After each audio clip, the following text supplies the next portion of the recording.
የወለድኩትን ልጅ የአይኔን ብርሃኔን ወሰዱት ከእጄ ከለከሉት አይኔን። እኔ እያለቀስኩኝ እያፈሰስኩ እምባ በእኔ ሐዘን ላይ ሳቃቸው ደረባ።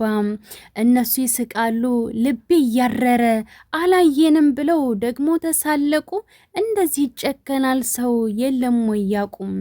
የባሌ እህትና ባሌ ተባብረው የምሳሳለትን ልጄን ደብቀው አልጠፋም እያሉ ይጫወቱብኛል።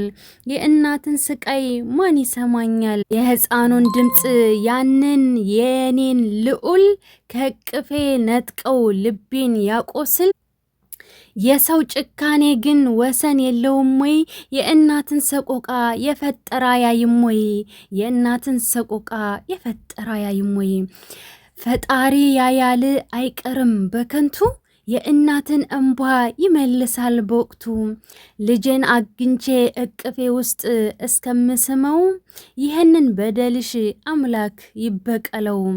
አባቱ እህት ሆነሽ የደም ስጋው ዘመድ እንዴትስ ይቻላል ልጅ ላይ እንዲህ መክፋት? ልዑልን ደብቃችሁ በእኔ የተሳለቃችሁ ይህንን ህመሜን ድራማ አደረጋችሁ። ልዑሌን የምወደው የልቤን ትርታ በእናንተ ክፉ ሴራ ከእጄ ወጣ በገታም። አልጠፋም ያላችሁ በነፍሴ የተጫወታችሁ እምባዬን ለዩቲዩብ መሸቀያ አደረጋችሁ። ግን የፈጣሪ አምላክ እውነቱን ያወጣል። ግን የፈጣሪ አምላክ እውነቱን ያወጣል። የእናትን ባደርቆ ደስታ ይመለሳል።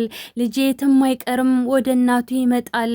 የእናንተስ ክፉ ስራ በፈጣሪ ይዳኛል። የእናንተስ ክፉ ስራ በፈጣሪ ይዳኛል።